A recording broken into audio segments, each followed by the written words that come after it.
I hope you're ready here, because I'm ready, definitely. Because I think the people at home notice that I am not Rondell Sutherland. I'm not Desmond with 2 T's. How you gonna give me extra T? Come on, correct brother. that, bro. I'll correct that. Come on, brother. Funny thing though. There's like half of my family has 2 T's under Nesbitt. I don't know how. I don't know why. I don't know how we got there, but that is a fact. But it's all gravy. Easy fix. My man, appreciate you. Hey, I got you here. And before we get started, I got something to say. This episode of Open Gym is going to be dedicated to my friend Tony Abrams, who tragically lost his life earlier this week. The thing about Tone, he was a guy that loved basketball. Loved it. He lived it, breathed it. He was a husband. He was a great father. He was a lot of things.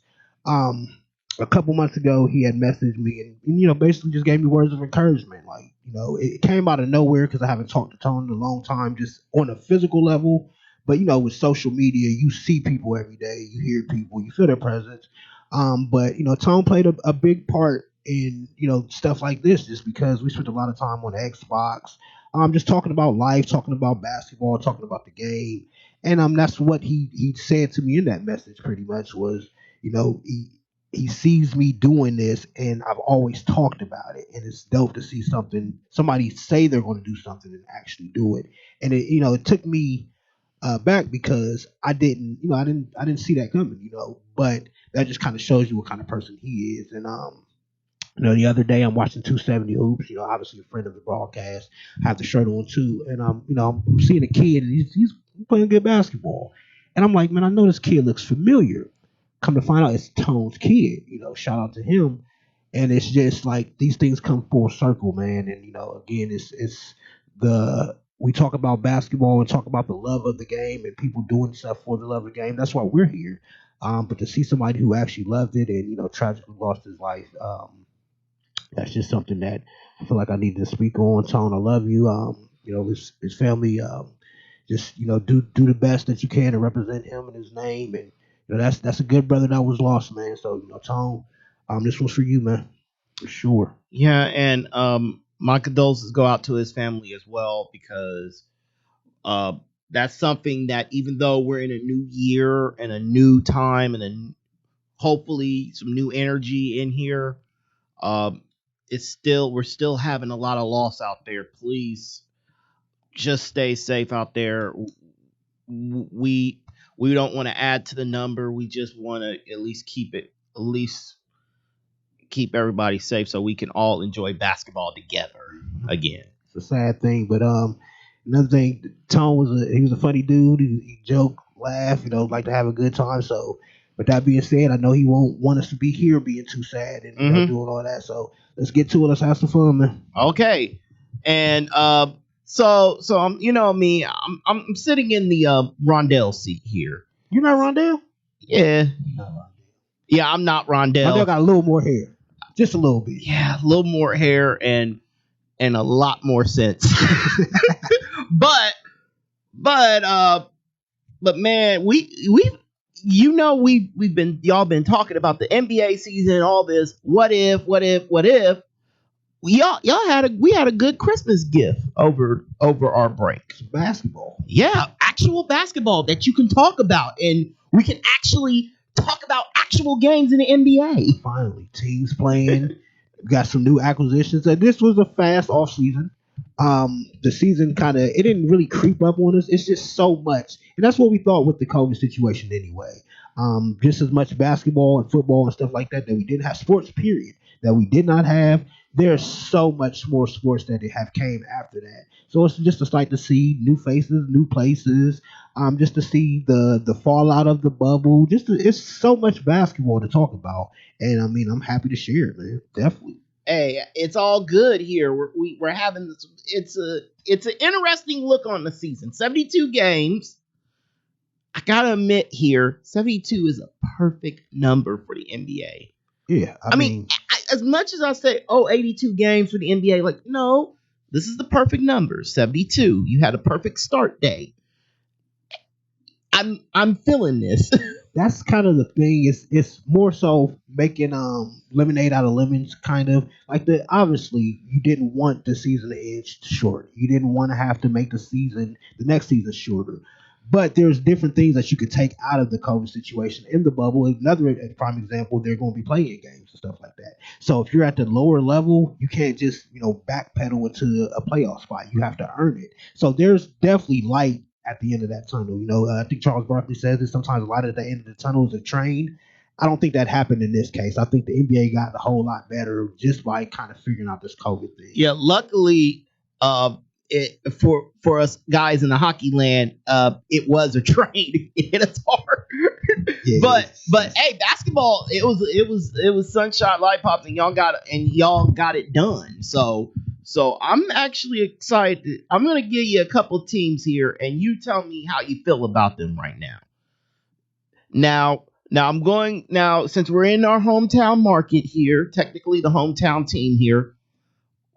Cleveland Cavaliers right now, 4-3.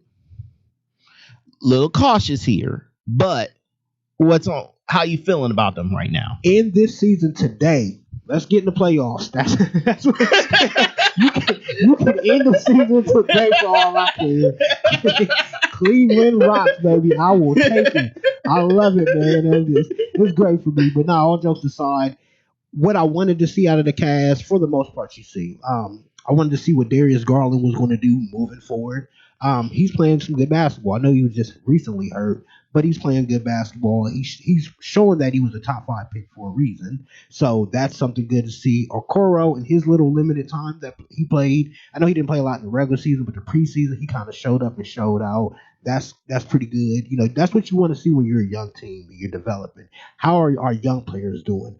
Kevin Love, he's banged up as always, but you already know what he brings to the table, so he's only going to add to that when he gets back. Andre Drummond is a defensive menace out there. He's playing great defense. He's blocking shots, throwing the ball pretty good. He's giving you a double like he's always doing, but he's a real dominant force out there, and that's what you need to see out your big man.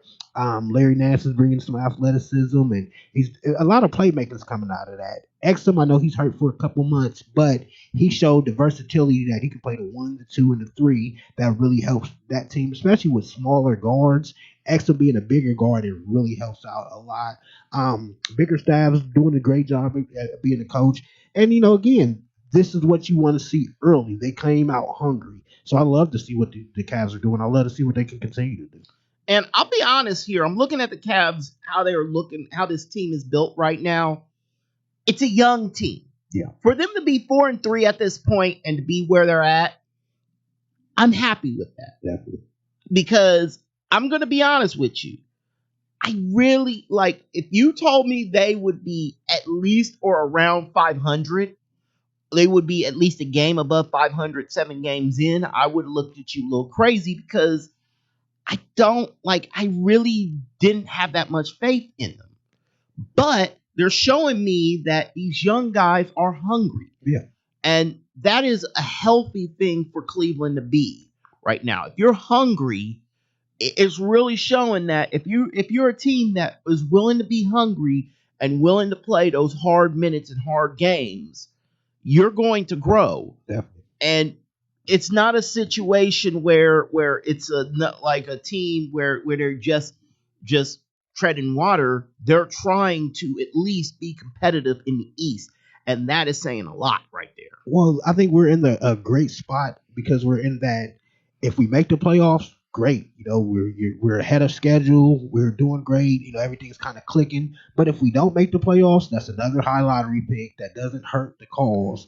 And then next year you can take that next step. So you're kind of playing with house money, but it's definitely encouraging to come out like this. But my thing is, I feel like because we haven't played in so long, that these guys, especially the younger teams, they're going to be chomping at the bit. The older teams, the veteran teams, I feel like they can play their way into it. I feel like a lot of them probably took the James Harden route during the offseason, well, the quote-unquote offseason after the bubble, and they kind of felt like they were stuck in that bubble. So when they got out, it was kind of that can you feel a brand new day thing happening where they got out and they kicked it. And if you're James Harden, he's making sure he's spreading the wealth around with all the great athletic dancers. You can say it, man. Strip clubs. Strip club. They love the strippers. You know me. I on Sports Unfiltered, I like to at least try to try to keep it clean, somewhat clean. We almost get canceled every week, but that's all right. If they don't call it nothing else but the strip club, that's what we gonna call it here. Hey, he's saying, yeah, he needs to stop spending a little bit of club. Like the feeling I'm getting from Harden is like, I want to get out, but I don't know how to get out of town. Why would you even want to leave Houston if you like strip clubs so much? Come on, Houston got the thickest grits. They got Atlanta. Them. I mean, Atlanta ain't that far. I mean, you can get where you want. I mean, the man makes there's Atlanta, there's Detroit. They're everywhere. They're definitely everywhere. But I mean, I don't know if they going there for the lemon peppers or what. But still, my theory is that's what they're doing it for. So they're playing. Hey, nothing wrong. Hey, no, let's be honest. Nothing wrong with lemon pepper wings, ladies and gentlemen. No matter where you get them from, nothing. Yeah. But at the end of the day, I mean, I just think that's pretty much what's happening with it. It's just that these old veteran guys, they know that they can play their way into shape. Shaq was super infamous for it back in his day. Lord. But I think it's just kind of one of those things where we can play our way into shape. We had to go out and have a good time. We had to do what we needed to do. But those young guys ain't trying to hear that. We're in the gym. We're trying to put our hoop shoes on and go out there and get it. So if you want to stretch and if you want to stretch while we're still playing, go ahead and do this while we put an L on your head. And we trying to get that respect in the room here. Because if you're a young guy in the NBA, as much as you want to say we have Harden, we have Curry, we have all these guys, this is a time when if you're going to make a name for yourself right now, best time to do it. Absolutely. I mean, but it's you got to take advantage of your opportunities, and that's what the NBA is telling you. Especially like we're still dealing with COVID, so at the end of the day, there's going to be the unknown. There's going to be minutes to be spared. There's going to be times to be able to play. There's a lot of options for you if you play your cards right. So I just think that if you're already ready, you don't have to get ready. And again, a lot of these young teams are ready, and I think these older veteran squads are struggling because they know that they can play their way into shape. That's why you see them more or less struggling than the younger team. So, and who's the next team on your list? I need to pull up the list. This is a weird thing. Usually I have my phone with me and we pulling up stuff here, but I want to we're going over how the season's gone so far here. I'm going to give you how the Eastern Conference look right now. And I wish I had a way that I could get to the other screen here. Never mind. It ain't going to do it on me. But I'm actually looking at the standings right now. Here's what the Eastern looks like right now. You got Philadelphia at number 1 right now, 6-1 right now. Okay. Best record in the NBA. Actually, a better record than the Lakers. Orlando's 5-2. Indiana is 5-2. Boston is 5-3. The Knicks are 4-3. There's another shocker team this year. Break up the Knicks. That's the Tom Thibodeau factor. That is Thibodeau. He's definitely getting the most out of them. But again, it's early. But that they fall right into that line. You're young, you're hungry, and you could care less about what the other teams talk about. Right. As you can see, the Knicks, you said the Knicks before the Nets. So that tells me the Knicks have a better record right now than the Nets. Right. The Nets are trying to play their way into shape, while the Knicks are like, I could care less about that. We spent all summer getting laughed at, tortured, talked about. They booed the Thibodeau hire, all that. So they got something to prove. And that's just what this is showing. Yeah, and here's the funny thing. Number 6 is the Cavaliers. Number 7 is the Milwaukee Bucks. 8 is the Atlanta Hawks. Then you get to the teams who are just outside right now. Brooklyn Nets, Chicago Bulls, kind of expect them. Yeah. The Miami Heat, who, they were your Eastern Conference representative. Yeah. They're 11 right now. They're 3-3. They're at 500. Then there's a sharp drop off. You got the Wizards at 2-5. You got Charlotte at 2-5. You got we talked about Toronto a little bit. Toronto's 1-5. They got the same record as the Detroit Pistons. That's pretty discouraging right there. Wow. That is hella discouraging. And remember, Toronto is technically the Tampa Bay Raptors. Oh, that's right. They are the Tampa Bay Raptors. They need to go rub Tom Brady's head then, or go back to the border. Well, at least they're rubbing something in. At least in Tampa Bay, at least it's the head. They're rubbing. So they're hanging out with James Harden too. That's all I'm thinking about. But nah. But I mean, the teams like Philadelphia, I think again there's tiers. Like I think Philadelphia, because they got bounced early, Ben Simmons was hurt. I don't think they fall into that bubble kind of situation that much because they were home a lot earlier. But as you see, Miami struggling. One, I don't think Miami had one of those magic carpet runs. Yes, absolutely. So I think they're kind of falling back to what they really are. And then Jimmy Butler being hurt, I think that hurts them a lot. And I think the bubble, with a team like Miami, they're a close-knit team. So I think that brought them together, and they played outside of their means. The Lakers obviously were the better team, so that's why they ended up taking that L. But I just think that once you get back into the swing of things, it becomes a real problem because you need to be at your best every night, where Miami's not going to be that, especially when their leader is not there. Jimmy Butler, I think last time I checked, he was averaging like 11 points a game. That's just not going to get it done. And again, these teams are not taking the violin and playing that sorrow song for you. They could care less that you're not in shape or you don't have it together. They're gonna get that dub and they're gonna move on to the next team on that schedule. So and the thing about Philadelphia is we expected a lot out of Philadelphia. Yeah, absolutely.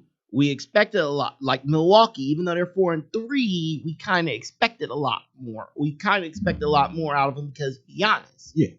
And Giannis has been shaky so far. I'm not sure if he's been injured, but he's been doing what he needed to do. It's just I don't know what's going on with Milwaukee Bucks. I think chemistry is a big part of it because you have a whole different team pretty much now. Mm-hmm. So it's just, you have to learn and you have to figure out things on the fly. I mean, you can even see chemistry shows up everywhere. Chemistry can show up here. You know what I'm saying? Like, we're used to doing a certain type of way, a certain type of thing. So it's going to take a little bit for us to get our footing. That's the same thing as anything. Basketball teams, you have very limited training camp to do. So now it's just roll the ball out there and let's play. And eventually they'll have it together, but it's just I need to figure out when you zig, I'm looking for the zag.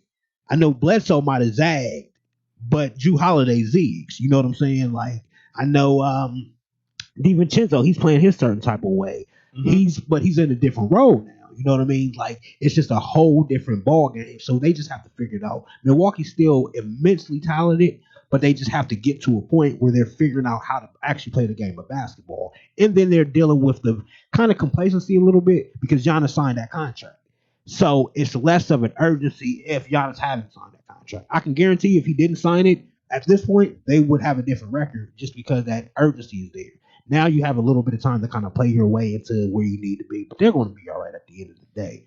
And my thing about this is this: like you're seeing that in the East, you got time to fill it out in the East. You got time to at least get yourself in. You got at least 7 games. Everybody got at least 7 games in right so far.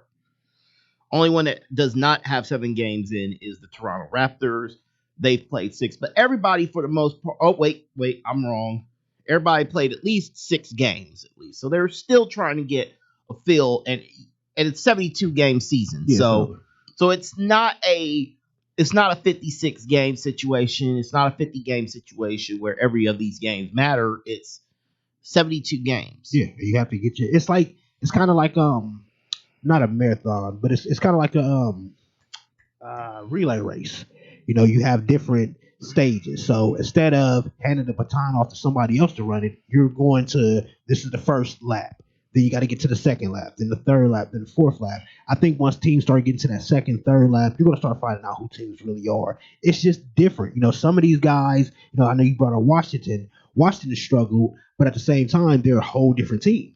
And one of their most important players, Bertrand, he didn't even play in the bubble. So yeah, Washington was there playing in the bubble, but your most important piece wasn't there in that bubble. Russell Westbrook played, but he was kind of here and there. He wasn't even on Washington at that time. So Yeah, again, he was. I think he was with Houston. yeah, and you got to figure out how to play with a guy like that. So I just think it's so much that happens. And again, any other regular season, you have a longer training camp. Training camp is when teams are supposed to play their way into shape. Training camp is when you're supposed to get that chemistry and you're supposed to get guys to buy in and figure out your game plans going forward. But because there's no training camp, I think teams are trying to figure that out now. So you're just going to see a whole lot of struggle early on. But once again, they get to that second, third, fourth leg of that relay race, then they'll be all right. So you'll know who they are. All right, I'm gonna run over the Western here. And we're going over what the NBA looks like so far into this thing here. Okay, here's your Western Conference real quick here. You got Los Angeles, 6-2. Phoenix is 5-2. Hold on, Lakers or Clippers? Lakers. Okay. Then you got Phoenix at 2. Clippers are at 3 right now, 5-3 on the season. Utah is 4-3 on the season. The New Orleans Pelicans, the Birds, are 4-3. Golden State is 4-3. Sacramento is 3-4. Denver Nuggets are 3-4. Then you got the Portland Trailblazers at 3-4. Dallas Mavericks 3-4. There's a tons of teams like from 8 on down to 11 that are 3-4, and that includes like the Mavericks, the Spurs, the Trailblazers, the Nuggets, the Kings. So, then you go down and you see the Houston Rockets at 2-3. And then you see the Oklahoma City Thunder, Minnesota Timberwolves, and the Memphis Grizzlies at 2-5. So Iggy Azalea will lose her mind because there's a lot of mediocre. That's exactly what I hear out of that. But it's the Western Conference. And again, something else too is that teams are playing. It's kind of like basketball is low-key like baseball now, where it's a mini series. It ain't you play. Usually you play LA one game, and then the next week you might be in Toronto, and then the next game you might be in Denver, and then Houston, then Utah. Now it's Houston, then Houston. Denver, then Denver.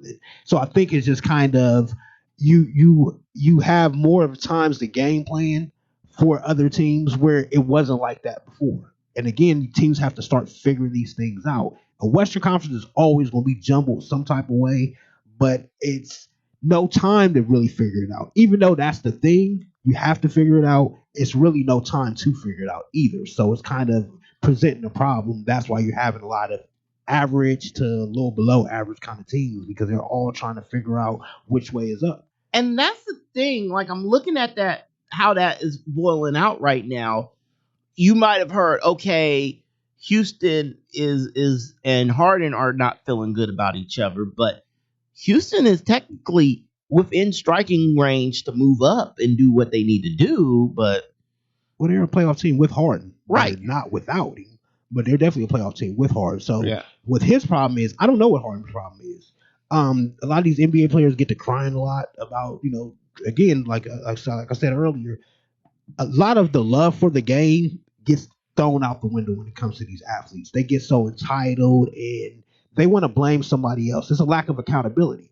I look at Harden's situation and I look at him and I say, well, your team is who you wanted as your team. All these moves that were made is moves that you wanted to be made. So you can't look at Houston and be like, well, you let me down. No, brother, you let yourself down. And then you want to act like a spoiled, mad kid and then not show up for training camp. You're a leader. Be a leader. But I think he's kind of got himself into that mode where, athletes feel like they can cry their way out of town. And it'll probably still work out for him that way. But I think that penalizes his team and the rest of those players. Because the rest of those players aren't really trying to hear that. I know Christian Wood is playing out of his mind. And if Harden gets it together, they can be a contending team because he's that good. But if Harden doesn't want to bring it together, then they won't be. It really boils down to him. I think with him, it's more of I've been here for so long and I'm used to seeing the same people, the same faces, the same crap, eating like the same thing, doing the same stuff in the one town. you sometimes just want a change of scenery. I get that. And maybe that's what he wants. But the problem is the way he's going at it is going to poison the well in not just his city, but the city he goes to next. Because remember, Houston still has him under contract for 2 more years, I believe. That's what he's forgetting, is that they don't have to do anything. And that's up to Houston how they want to go about things. Yeah. So. You can say, I don't want to sign here. Like, okay, we got you under contract for 2 more years. And then in that final year, we can trade you anywhere we want if whoever's going to give us the best deal. Absolutely. And if you're going to give me a good deal and that city is Toronto, guess what, buddy? Here, learn how to shovel. You're going up to Toronto or somewhere. I'm glad you brought that up because there's something that happened with Siakam the other day that he got benched for a game. And I don't even know what was up with that. But it that could be a thing. But my thing with Harden is if you're going to move him, it has to make sense. It has to be a move that's going to make you better in the probably not. It ain't going to do nothing in the short term. But at the end of the day, you're not winning the championship with Harden either. So if you're going to move him, it has to benefit you somewhat in the short term and in the long term. Which is why I think that if they do move him, they won't move him until around close to the trade deadline because they're going to try to make a push.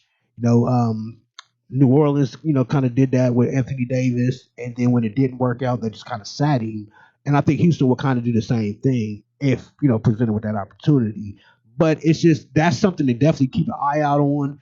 But again, you have to let the season play out too because there's a lot of basketball to be played, and I need to see as a whole if I'm going to trade a top 10 superstar. I don't know if Harden could be top 5, top 10 at least, but I need the best offer. Forget where you're trying to go. I know he had his list, but I could care less about your list. What's the best offer for Houston? And Houston has to do what's best for their team and their organization. So it's something to keep an eye out on. All right, man. We got a commercial break coming up right now. And what we got up next, man? We should have some a little bit more basketball talk about the shocking teams. I want to get more into the surprise shock teams. Yeah, I want to talk a little bit about that as well. And we got to talk about we got to talk about Steph Curry, Mr. 62 points. Was that an anomaly or is he starting to get settled back in? He cooking. We'll talk about that coming up next. This is Open Gym right here on Score on Air, the next generation of sports talk and the home of local sports right here. We back. Gotta say it in Rondale's voice. We back. Yeah, we are back indeed, brother. Back indeed. That man he says it just we back.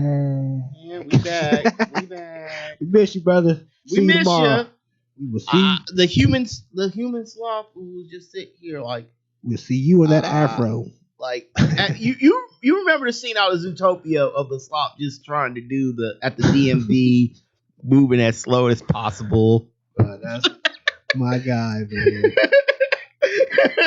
Just for the record, let me tell everybody, Deshawn brought some Cinnabon in there, and he may think I don't get one out of that, but I'm gonna give me a Cinnabon. He still owe me for my Whopper, so we can make can make amends for it right now with Cinnabon. I'm telling you, it's all good. We will have, man. It's all love. I get just one of them. I think, man, look that bag. I know you got like 5 of them in there. Probably 2. Man, I got one for you.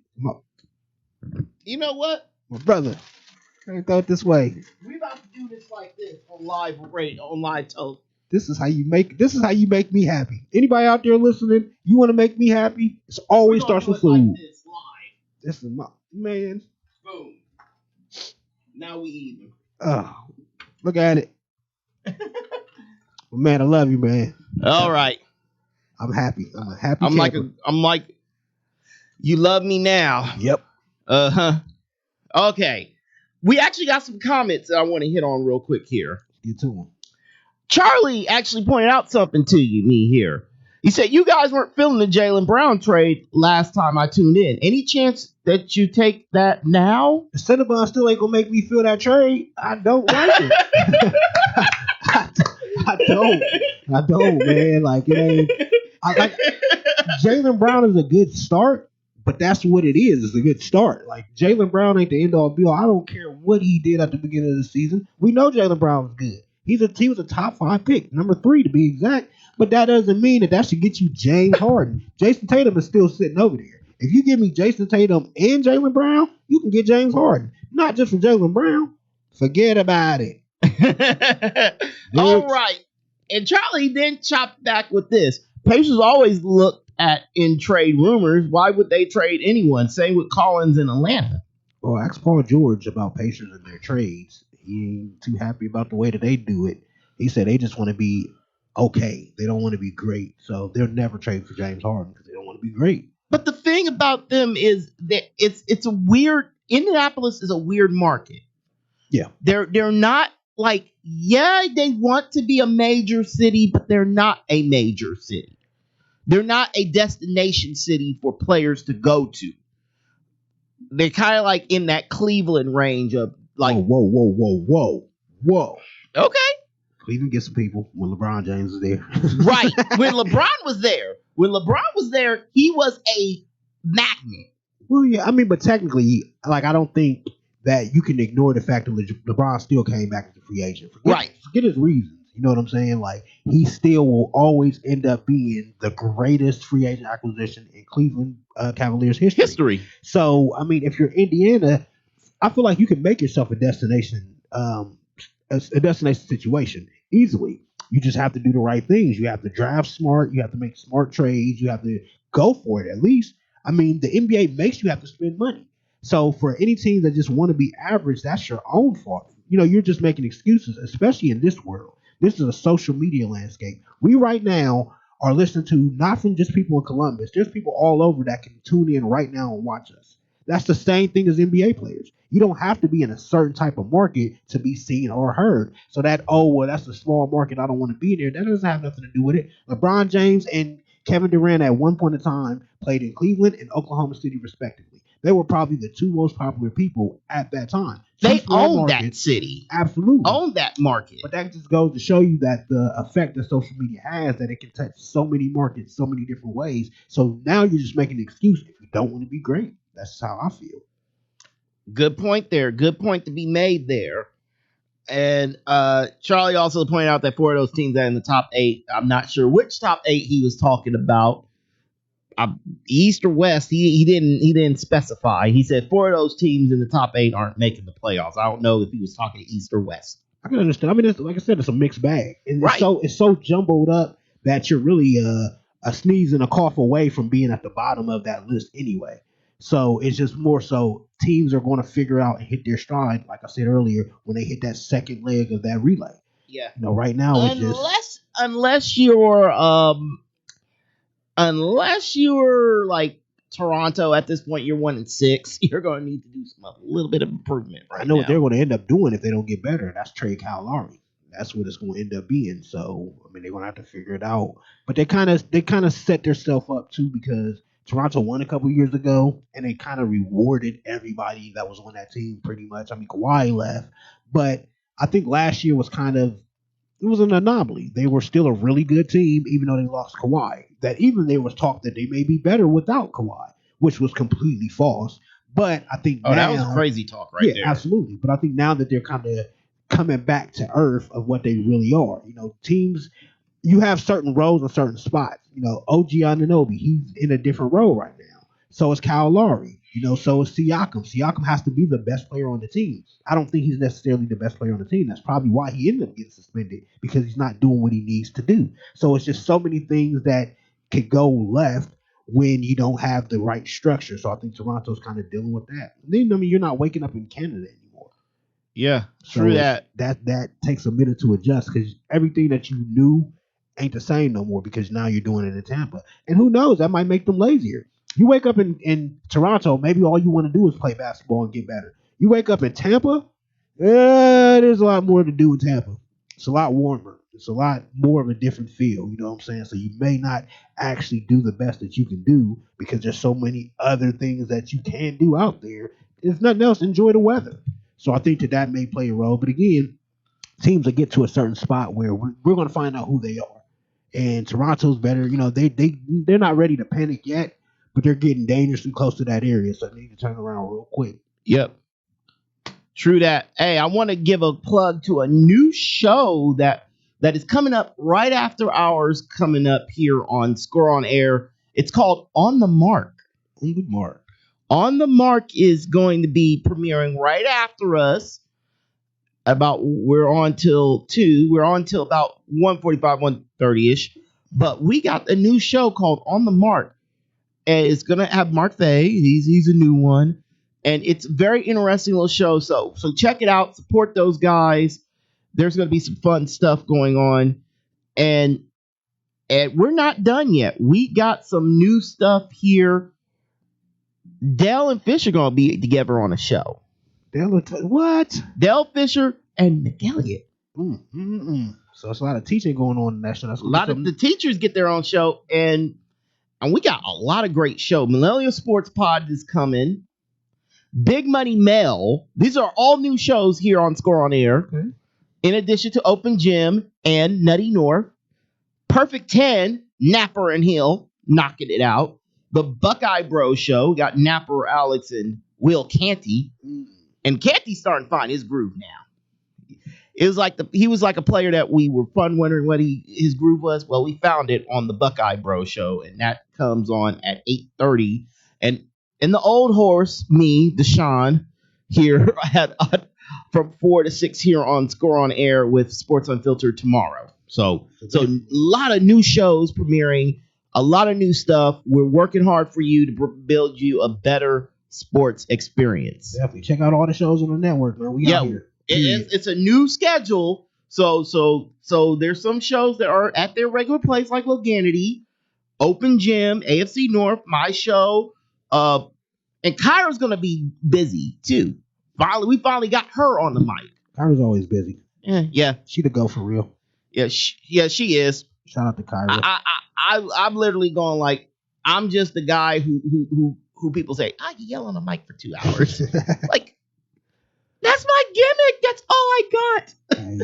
That's all I can do. Everybody got their role over here on Score, man. Yeah, my role is just be the old guy in the corner going like, it's one big family. My role is the man that's going to eat the Cinnabon here once the moment the show's over.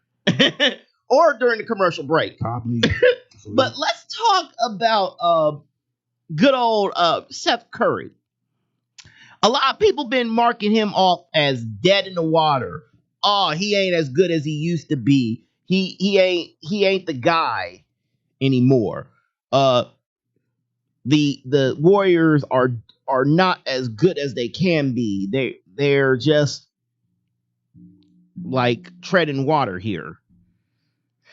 Well, Seth Curry has something to say about all these comments. He's averaging 32 points a game, got 5.3 rebounds per game, averaging 6.4 assists per game, and I don't know what this pi number is. You know, they got new numbers that I don't know. Analytics, man. Analytics, but the answer is, if you think that Steph Curry is going to be there, and the good news is this: once Steph Curry got rid of the cornrows, why? Okay, Steph, I usually don't talk about another man's fashion because it's none of my business, but that's the last person that needs to be wearing cornrows in the league. I don't know why he did it, but he did it. I mean, but he took it out and he gave you 62 after that. Right, so. Right. His head was too tight. You need to be flowing free. Didn't think. But I mean, 62.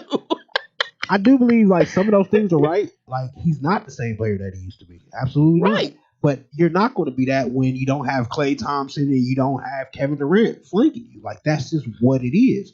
And people don't realize he's been in the league for 11 years. Yes, he's definitely he has his time, but I just think that at the end of the day, he's still a bad member jammer. So he's still the greatest shooter that you've ever seen. He still can get you buckets. It's just it's harder to do it when you're dealing with Kelly Oubre and Andrew Wiggins instead of Klay Thompson and Kevin Durant. You didn't have Draymond Green most of that time either, and then you're trying to play different with Wiseman. So it's going to take a little bit to get his footing, but Steph Curry can still chef it up, and that's exactly what happened. And I'm looking at this game here, and I'm looking at his points here. he's still averaging, like, his worst game was 26 points against Portland. He's averaging about 30 something a game, 32 a game. That's not bad. I'll take a guy that can give me 32 a game. See, my thing is who said it. And the thing is, you always hear that off of social media. But a lot of those people on social media are freaking idiots. That's just what it is. They jump the gun. They want to, it's a lot of negativity. So we want to bury you before you're actually dead. And then we want to turn around when it's not true and be like, well, I didn't say that. Or act like they, forget that it happened. At the end of the day, Steph Curry is not washed by no means. Steph Curry is still one of the, he's still a top 3, top 5 point guard in the NBA. I mean, he was banged up last year. He didn't have the team around him last year. He doesn't have the team around him this year, so he has to do a lot more. But you just can't put that man as far as wash yet. It's just that people are so quick to try to bury you. You know what I'm saying? Like and I always look at it at the Jordan crying face. Like the Jordan crying face came from his Hall of Fame speech. That to me is always going to be the dumbest thing. This is a man that's celebrating greatness, but social media has put that as failure. How is that failure? The man showed emotion during the peak of his, the peak of his being. You're celebrating this man he already knows he's a GOAT, but he put him in the Hall of Fame. Yeah, I want to shed a little bit of tears. But now you want to put this as far as a loser face? That doesn't even add up. But that's just social media's level of thinking. But social media, like, I'll talk about this about social media. They're kind of dumb on what they do. They like social media will take the dumbest things, like a rat dragging a pizza, and they'll make that and they'll blow it up to make it the weirdest thing and make it on every billboard and everything. And the Jordan meme is like that ain't even the best Jordan meme. Like the crying Jordan ain't even the best Jordan meme. It's the ceiling is the sky or the sky is the ceiling quote. It goes to like it's context. You know what I'm saying? A lot of these people on social media need to get hit with that twisted iced tea. That's what needs to happen. Oh, I saw that video, and let me just say, he got that flavor right across the face. Man, that's what he needed. And you know what? The good people at Twisted Tea's motto is keep it twisted. It went from keep it twisted to you got me twisted. Their stock, real quick. Their stock is raised to the moon at this point. But I mean, it's just they got street cred now. To me, it's and you just said a key word. It's about credibility, right? Like actual people who know the game of basketball knew Steph Curry wasn't washed. And again, you can't decide this after a couple games either. And let's not forget, Steph Curry spent a lot of time actually not playing. So at the end of the day, it's just about finding your spot, finding your niche, and getting it together. And a lot of times it just takes a little bit of, we got to play with you a couple times. We got to see what you do. We got to see where you're going to be able to get to where we need to get to. And that's where Steph Curry is right now. And Damian Lillard said it best. You got to be able, if you can dish it, you got to be able to take it. Damian Lillard was right. Steph Curry's going to find it harder to be able to do the things that he needed to do, considering that he doesn't have the talent around him, but he can still bust your head. And that's exactly what he did today. Shout out to Dame because he's a bad man too, but that's just what's going on. He can play defense. But. So to answer the question that we asked here, is the public overreacting? Absolutely. Yes, you are overreacting. Mm-hmm. Now we're going to talk about the Jacob Blake thing. I don't know the situation with the Jacob Blake situation. I think I know some of the situation of the Jacob Blake situation. I know what it is. Yeah. And I know here in Columbus we had a couple incidents here in Columbus and over the last few weeks here, especially one that the funeral that happened yesterday at First Church of God was just literally, you could walk, there's a path that you could literally walk to my house from. So all the city's eyes were on that church yesterday. And I'm going to try to get the comments that were said by LeBron's thoughts and tweets on this. And mainly we're talking about the social justice movement is still strong within the NBA. It has not died down since they got out the bubble. It is actually intensified, and the NBA Bucks released statement, and LeBron's fought in tweets on that because there was no charges yesterday, I believe. Typical. Um, it's just it's sad, but at the end of the day, it's predictable. Um, Again, if you, as a society likes to put gray areas between what's right and wrong. And at the end of the day, gunning down an unarmed man, I don't even. And my thing is, to me, it's obviously it's a thing because it's a black man. I get that, but it's not even just about black, white, none of that. It's always wrong. It's always wrong. You have a duty as a police officer to apprehend a suspect and handle it in a way that you don't have to use it. Anybody with a gun, owns a gun, bees around a gun, anybody with any kind of right mind should tell you you don't never want to use your gun. Ever. You'll use it if you have to. You don't use it because you want to. A lot of these officers, they use it because they want to. They use it because something in their mind is telling them you're a threat, even though I'm the guy with the gun. You're more of a threat to me not having the gun than I am to you by having a gun. Rather you're black, white, Asian, Mexican, don't matter the race. You're still wrong because that's a coward thing to do. When you shoot a man in the back, that's a coward thing to do. That is literally the opposite of being a threat. My back is turned to you and you let off. You're that scared of me that my back is turned that you have to do that. That's just, it's cowardly and they're not held accountable. And when you're not held accountable, and you know that you're not held accountable, when every time you look around, they're fine. It's like they look for ways to not find them accountable instead of actually looking into what actually happened. Okay, I actually have pulled up the quote from the Milwaukee Bucks, and I'm going to show it on the screen as well as I read this here. It says, the Bucks organization remained firmly against excessive use of force by law enforcement. This past year shed light on the ongoing racial injustice facing our African American and other marginalized communities. Reoccurring instances of excessive use of force and immediate escalation when engaging the black community must stop. We will continue to work to enact policy change so these incidents no longer exist. As an organization, we remain strongly committed to address the issues of social injustice and anti-racism and to make meaningful change for the African American and all marginalized members of our community. And that is the exact quote given by the Bucks organization on that. Yeah, man, it's sad, it's pathetic, it's hurtful. It's another thing, again, and I know I said that either way it goes, black, white, it's not right.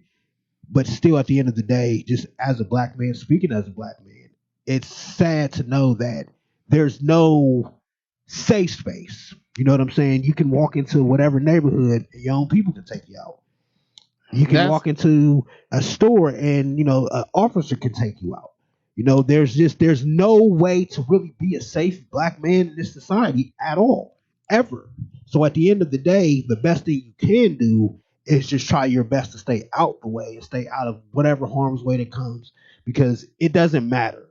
You're the biggest threat to society, period. Even if you don't look like a threat, your skin color makes you a threat. And that's what needs to change. They need to do a better job of putting the right people in those spots. They need to do a better job of holding them accountable, because the cops wouldn't feel this way if they were held accountable. If the cops were treated like civilians when they do this, then they would be less trigger happy. But the fact of the matter is, they know that that's why these things take so long. Because all the people that they're really trying to do is they're trying to just get them out of these situations. They're not trying to do anything to hold them accountable. So you can be on paid leave, which is basically a vacation, while we look for reasons to blame somebody else. Then you have the racists that are all over the place that, bring up his history in his past. None of that stuff has to do with why you shot the man.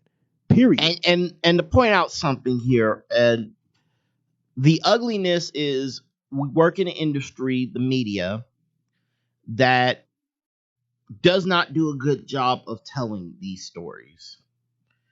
and they do a horrible job at telling these stories of trying to go like, "Hey, this is the police," and I'm starting to notice here in Columbus that is changing a little bit, but it's not changing in a way that needs to be because people are asking a lot of questions of why did it happen, how did it happen, even on both of these shootings that have happened where we lost two young men, a young man and an older man, by police being stupid to the point where one was fired, but remember, fired, but not charged. Yes. But if you have enough to fire a guy, you have enough to charge the guy. They're to me the biggest gang in the world. That whole, they'll pinpoint, they'll say, well, this gang, that gang, they do the no snitching thing, da da da da. You'll do the same exact thing. You do everything but hold your people accountable. And that's what needs to happen. And that's what boils down to. You got to have accountability. If there is no accountability there, what are you doing? Like it kind of seems like they want things to blow up.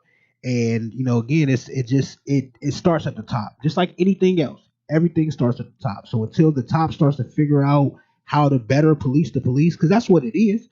The police aren't being policed. The police are able to do whatever they want to, and it's going to blow back on it. So I mean, it's almost like they want carnal damage. So I mean, again, that's something that's above my pay grade. That's something that it's not my job to figure out. I just got to keep my head on the swivel. Same thing as you.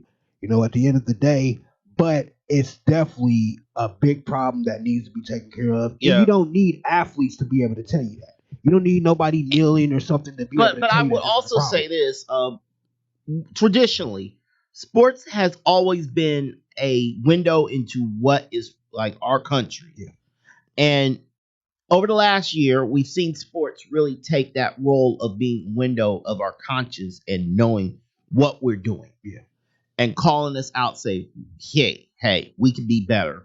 We can be better than this. And I think America wants to be better, but there's systems there that are causing those issues, and they don't want to give up that issue or that power, because if they lose it, they think, we lose our system and we lose what we have. And that's just a thing that has to be said there. Point that out, like in Columbus, we have our city, and the reason I'm bringing it back to Columbus is this is the city I live in.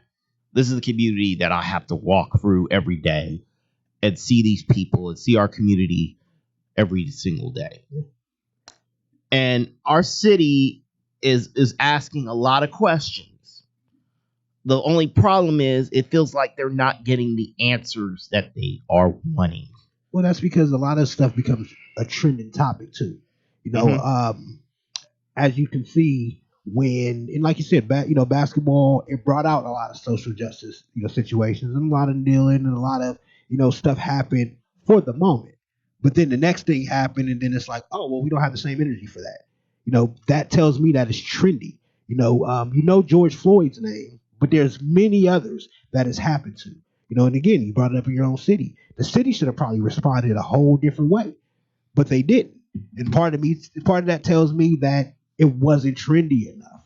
But it's not about being trendy. It's about right and wrong. And again, that goes back to the gray area of things where I'm going to care about it as long as LeBron's talking about it. LeBron doesn't talk about it, and I don't care. That's not right. If you're going to be about social justice, be about social justice. If you're going to sit on the sidelines, sit on the sidelines. But you cannot straddle the fence, because what's wrong is wrong and what's right is right. They need to figure that out. And that's a real problem. If you don't know that this is a problem at this point, then you need more Folgers in your cup, because it's a problem. Yeah, time to wake up on that issue. Flat out. Here. I'm going to take a break here, but when we come right back, we're actually moving so fast here through these issues and through these things, it's not even funny. I want to actually take you to high school, City League. I want to hear what your thoughts on the City League saying we're not playing till the 23rd on that, because I have some thoughts on that as well.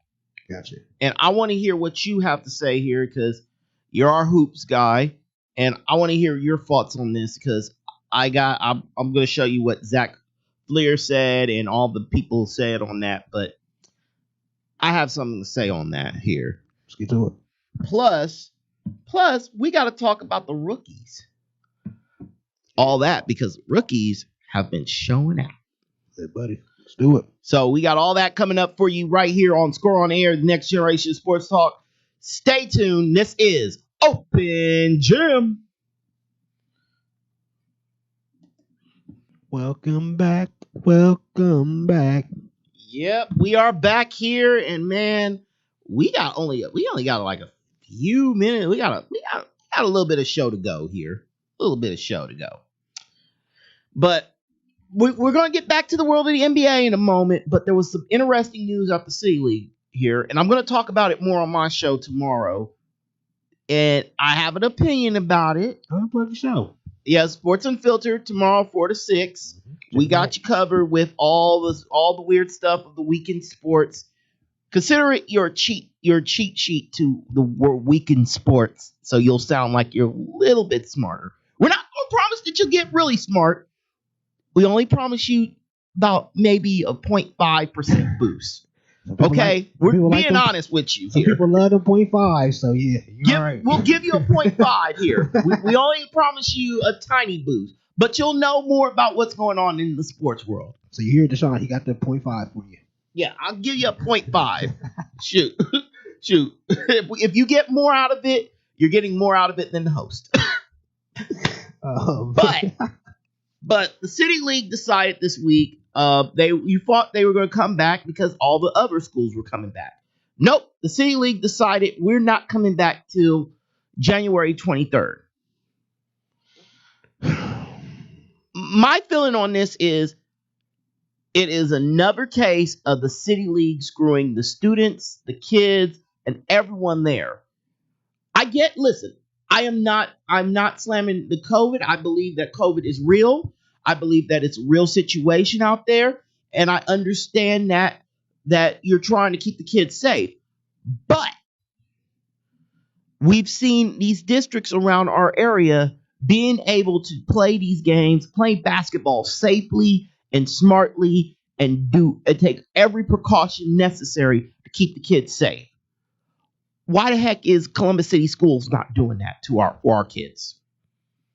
That's my only complaint about it. Well, I mean, I can give you a valid reason. Well, not even valid. I can give you a reason why. Because they're looked at as the bottom of the barrel. That's what it is. They're looked at as the kids that don't have no hope. They're looked at as the kids that nobody really cares about. They're looked at as how society tends to look at us. And I'm a proud person from Columbus City League Schools.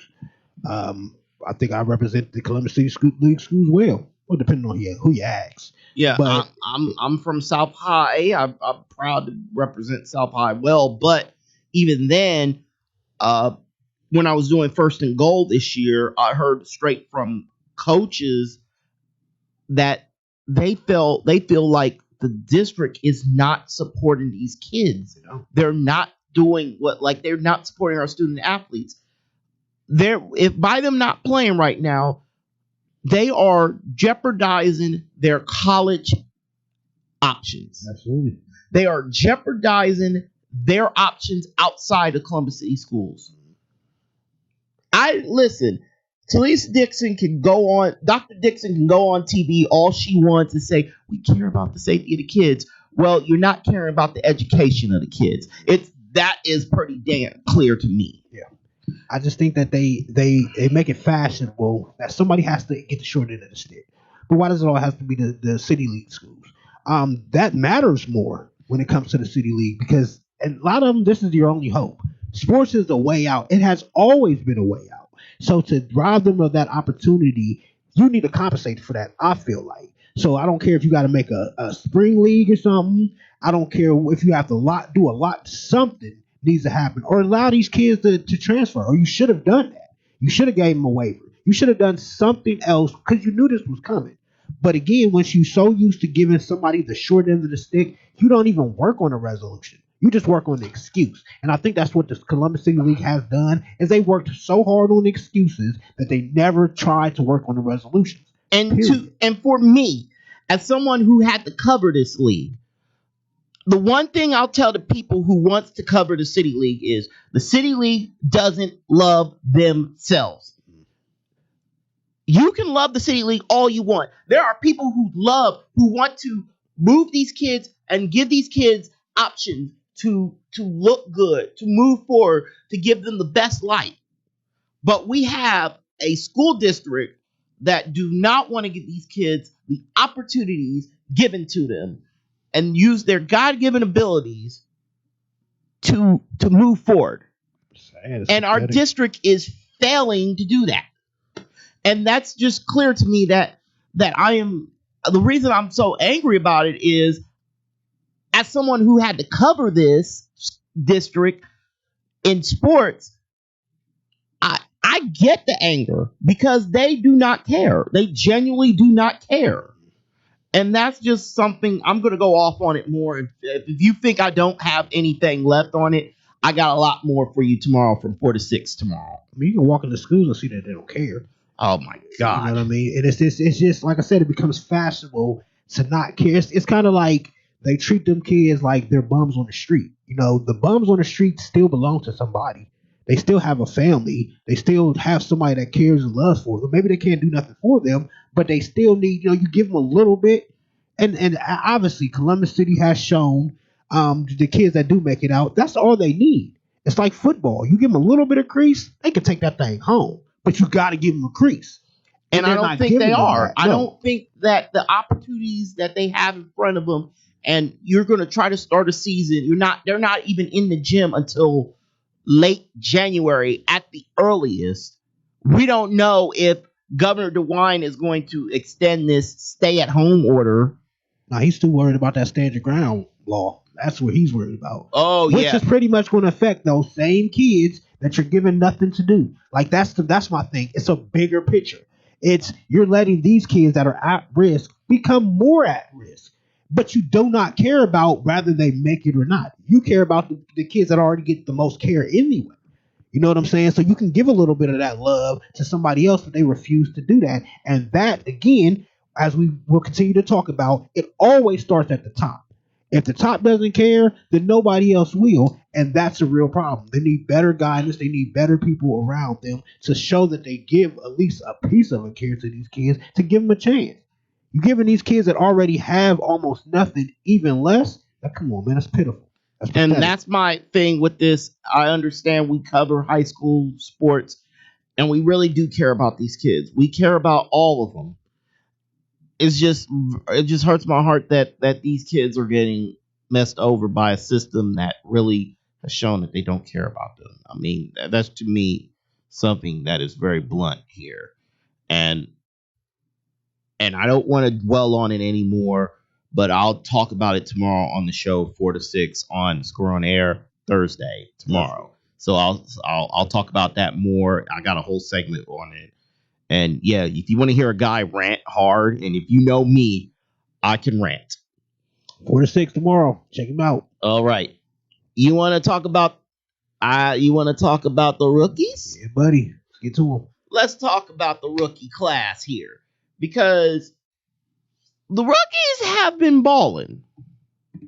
They have been balling so far this season, and let's dig out some news and see how the rookies are doing as we get into the season so far here, because we got the rookie rankings from #basketball. I actually went to #basketball. I didn't even know this was a thing until just moments ago. Oh, we know now. Well, I know now. And I'm going to give you what is their top 5 rookie rankings right now. These are the top 5 rookies in their mind right now. I'm going to go, you know what? I'm going to give you the top 10 rookies right now. You want to hear their list? Yeah, let me get it. Starting at number 10, Anthony Edwards. Number 1 pick. Of Minnesota. Mm-hmm. They're saying his field goal percentage is not good. Let me see his points per game here. They don't show point. Yeah, they do. He gets 13.9 a game, but his shooting is a little bit It's about 40% right now. That was where he was at out of college too. So that's more to me. That's more so because his shot selection, less to do with his ability. Okay, so we got that right now. Desmond Bane right now. He's number 9. He's a number 9 ranked rookie right now. He's averaging 46% from the field. And let's see how many points he gets per game here. He got about 9 points a game. He's below average on a lot of them, but he's not too bad. That's TCU, right?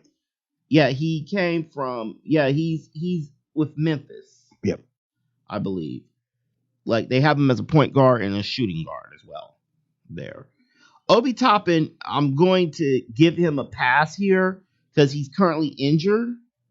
If I can see what the meaning is here of this, because I'm assuming that if there's an ambulance by your name, you're injured. Yeah.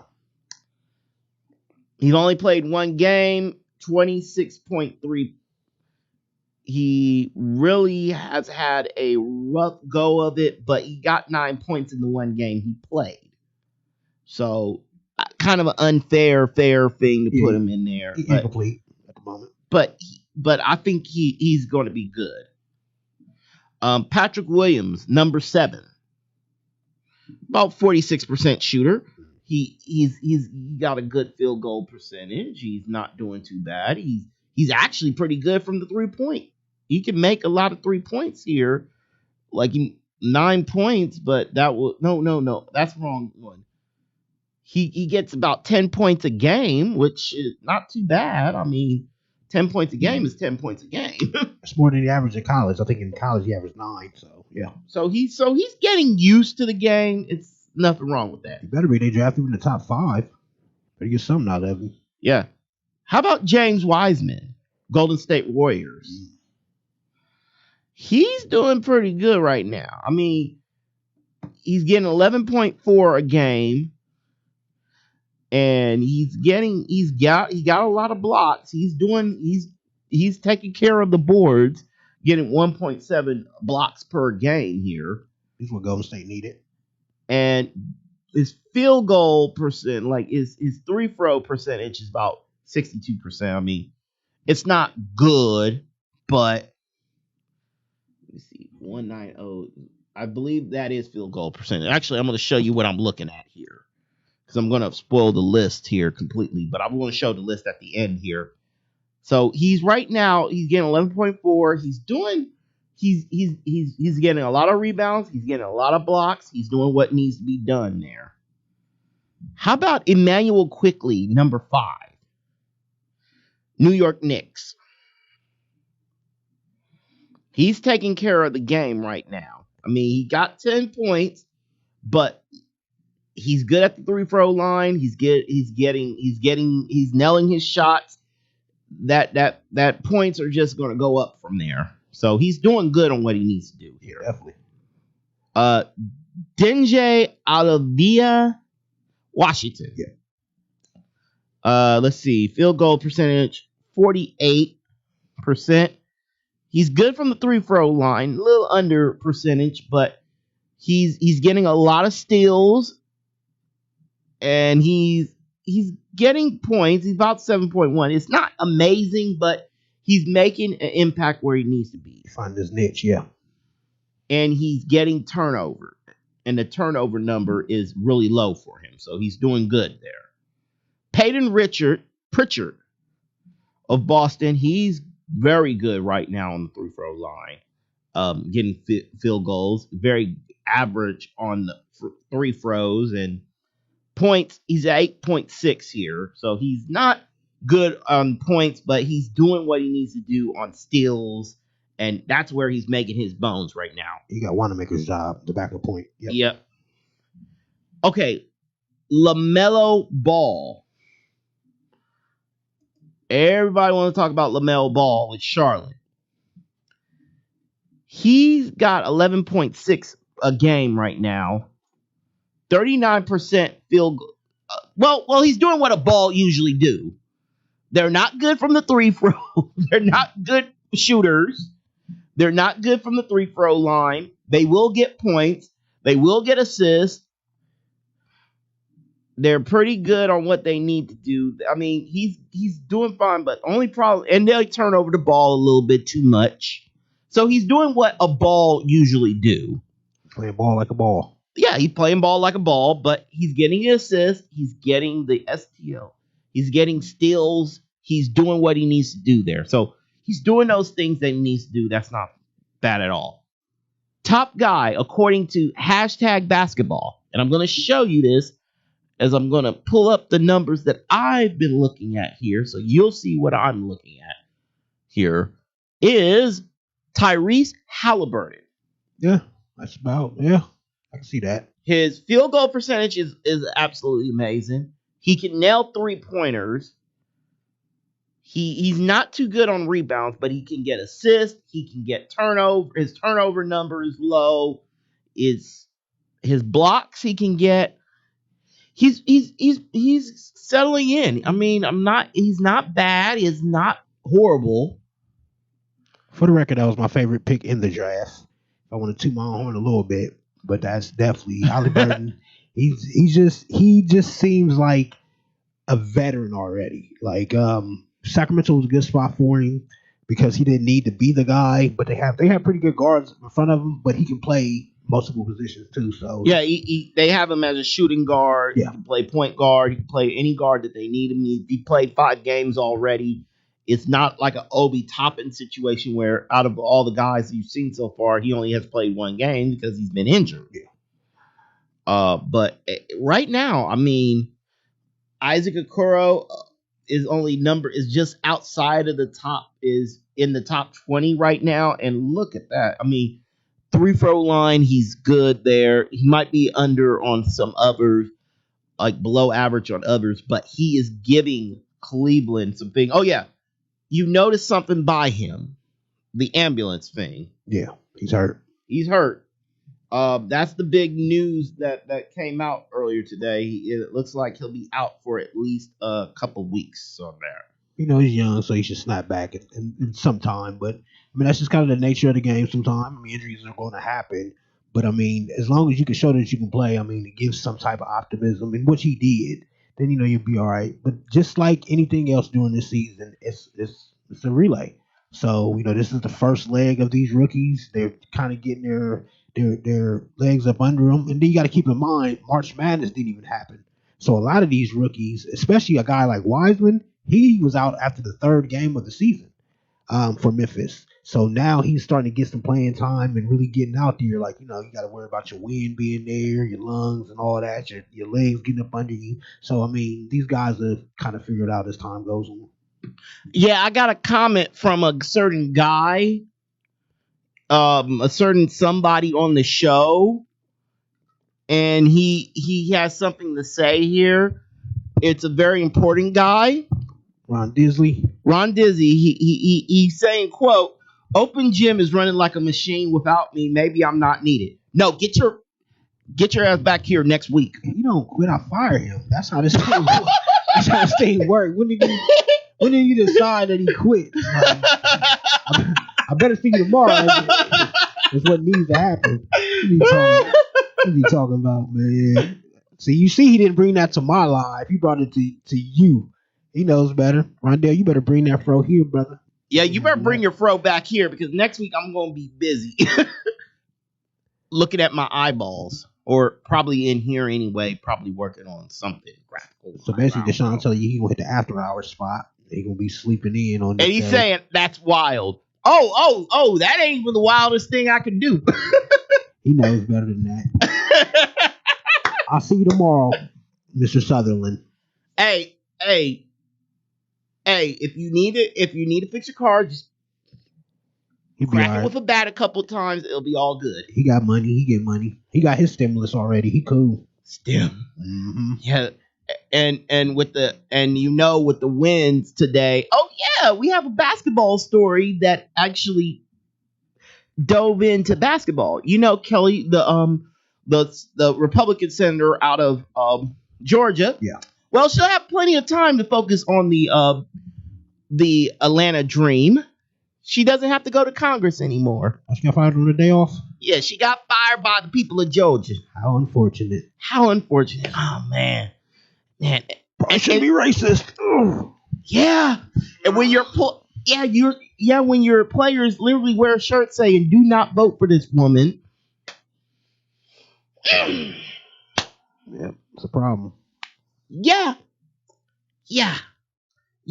Don't worry. Here's the problem. She'll be in Atlanta more often. That's a huge problem. And then the problem is the Atlanta Dream ain't going to be any better. I seen LeBron was looking to buy him, so yeah. That's the one thing, and we're coming up to the anniversary of his death. Kobe. I literally thought Kobe would buy a team in the WNBA or be a WNBA coach. He probably would have, but you know. That's what I think is the worst tragedy of the whole thing, of not just the family part, of course, not the obvious part, but that part. I think he would have been explosive for the women's game.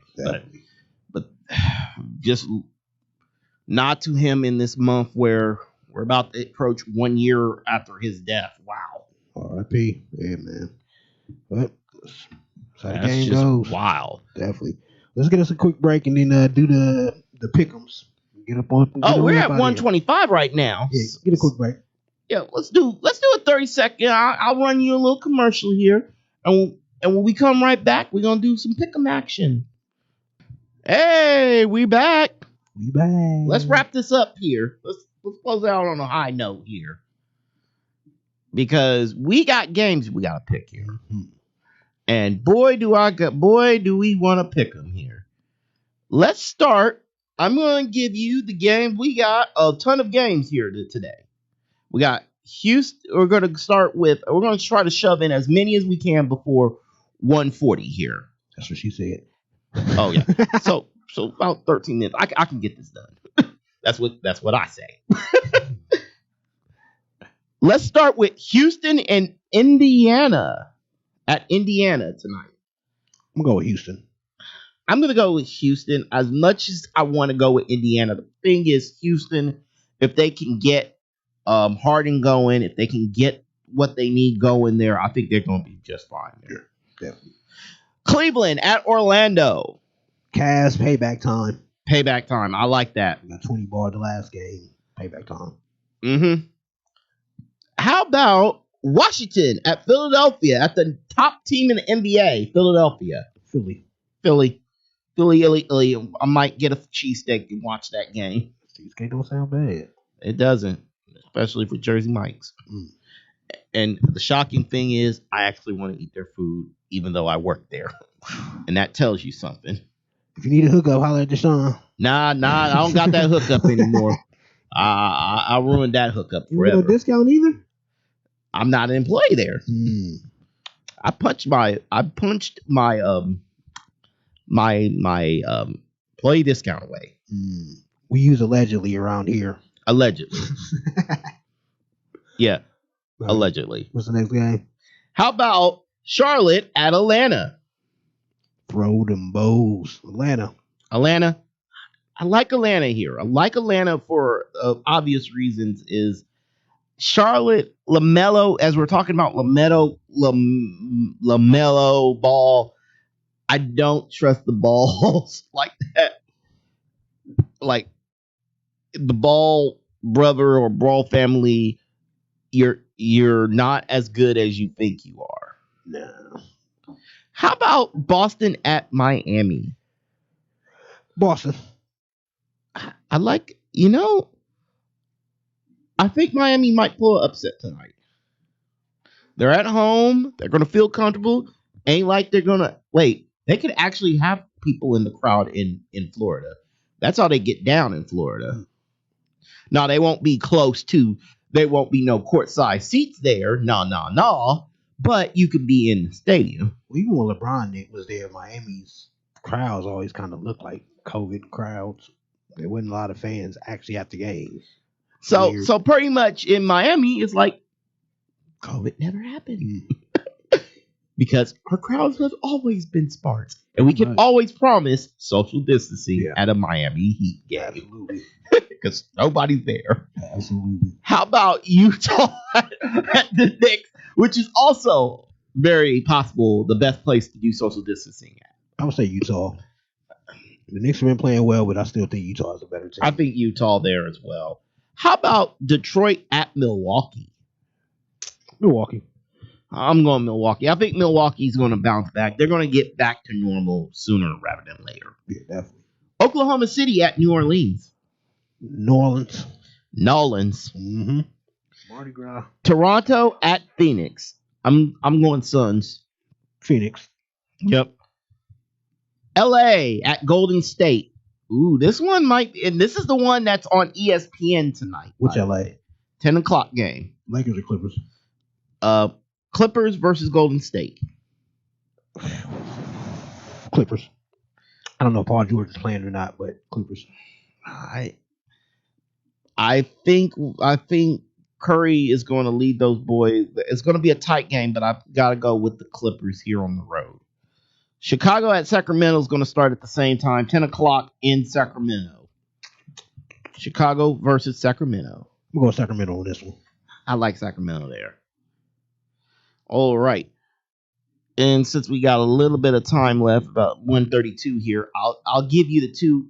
There's going to be two games on TNT tomorrow night. I'll give you those two games on TNT here. Okay, we'll take them when we close it out. Yep. We got Philadelphia at Brooklyn. Philly, because I think Durant's still out. Yeah. Philly, I like right now. Philly is getting comfortable in what they do. I'll give you a fan special here. How about Cleveland at Memphis? This is on local TV, but hey.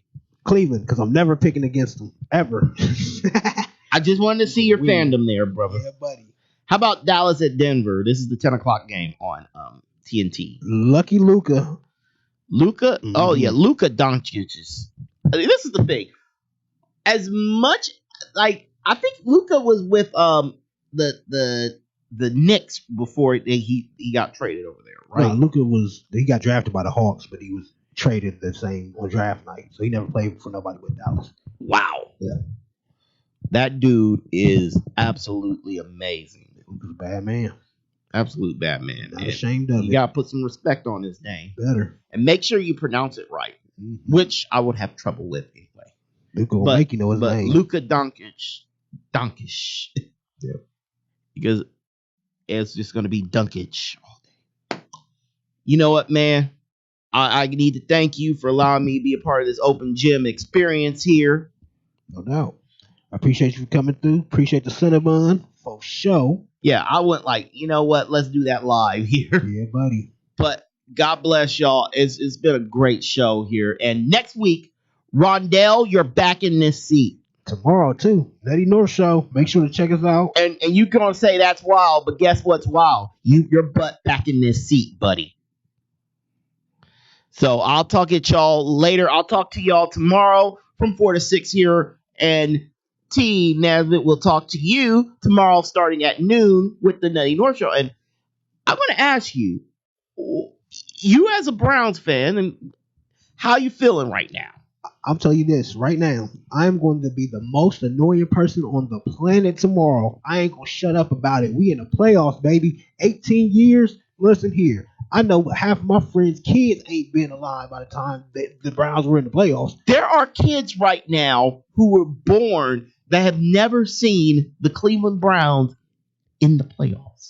And now we're going to, even though half the team's going to be out, but we'll talk about more of that tomorrow. Oh, we'll talk more about that. I got the Titans, and we got to deal with freaking Baltimore. Playoff football. We finally here. Yeah. Only two out the Nutty North going. No, Yeah. 3. Yeah, 3. Oh, everybody but the Bengals. But the Bengals, Rondell, we'll talk about that one, buddy. You know what? Let's call it a day here. And for the Nutty North, I'm Deshawn Issac. Darren Nesbitt. Holla at you. Holla at you. See you next time, everybody.